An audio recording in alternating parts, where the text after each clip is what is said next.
Hello, Fabio. Hello, Tatiana. Great to be here with you on this Growth with Integrated Logistics episode. Thank you for joining me on this very interesting conversation where we will touch on the key aspects of the logistics journey, the transportation.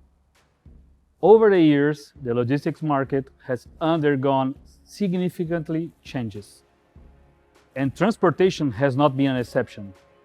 With all the disruptions, we have seen that the agility and flexibility have been vital to remain competitive in the market. Fabio, from your experience, which has been the key changes? Indeed, Ricardo, we went through a lot of changes in the recent market conditions. We saw that customers needed to act very quickly to adapt to their customers' demands. They needed to find more efficient ways to meet their specific customers' outcomes, which was clear to us. So they needed to plan, they needed to integrate more air, ocean, and landside transportations in order to get their cargo to their needs. And they found out that different modes of transportation could bring a lot of efficiencies and resilience to their supply chain, which was much welcome on a very much increasing market demand and volatile landscape. So at the end, we could realize that a combination of modes could create different ways of get their cargo where it needs to be. Agree, Fabio. Finding the correct transportation mode to move the cargo is a key for different businesses. It, of course, will depend on the cargo type and the product details, because some are more sensitive to time than others, but it is nonetheless important for all. From the ocean perspective, we have seen in the recent couple of years a lot of challenges related to lack of capacity, to congestion in terminals, lack of containers. And we've seen several businesses starting to use different transport modes that were perhaps not traditional to their industry. And one of them, it's air freight. We see that a lot. How do you see that this is changing the air freight market? Absolutely, the air freight market has increased significantly during the past years. Globally, we saw a 55% increase between 2020 and 2021.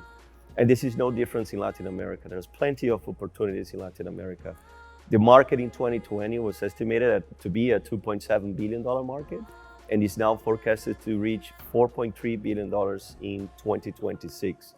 And it became more diverse as well, as you mentioned, Tatiana. We saw the continuity of high-tech automotive, that were industries that were very much used to use air freight, and I even may include pharma.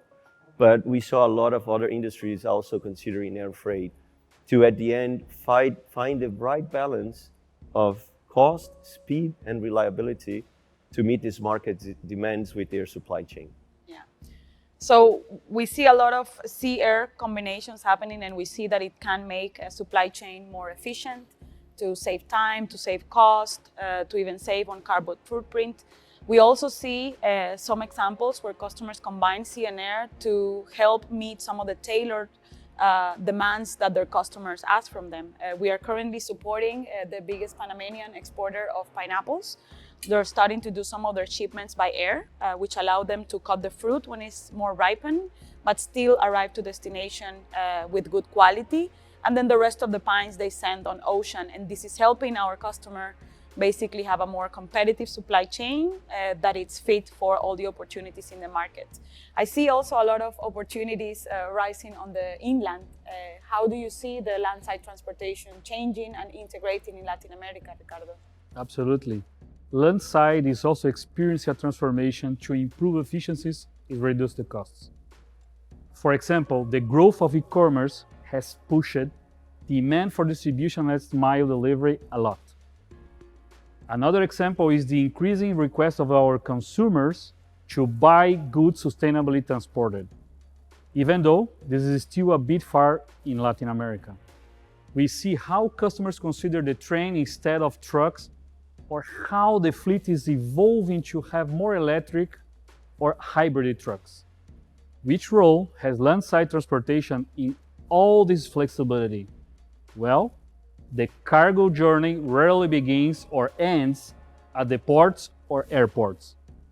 So, efficient landside transportation is a critical component of a well-functioning logistics network. In Chile, for instance, we have collaborated closely with our customers to improve the efficiency by utilizing multiple transportation modes. We leverage ocean transportation to reach the continent, move cargo within the country via train, and cross borders by truck. All these modalities are managed by a single point of contact, streamlining the supply chain from the end-to-end standpoint.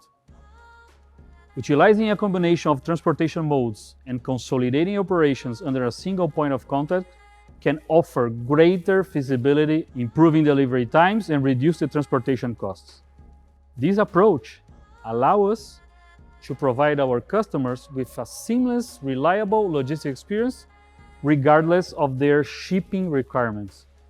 That's a great example, and it's incredible to see the infinite combinations that we can talk about only on the transportation mode. And if we add to the equation customs, warehousing, distribution, sustainability certificates, then we really see the integrator of logistics come to life. Thank you both for such an insightful chat and hope to talk to you soon. Thank you very much, Tatiana. Thank you, Fabio. Thanks, Tatiana. Thanks, Ricardo.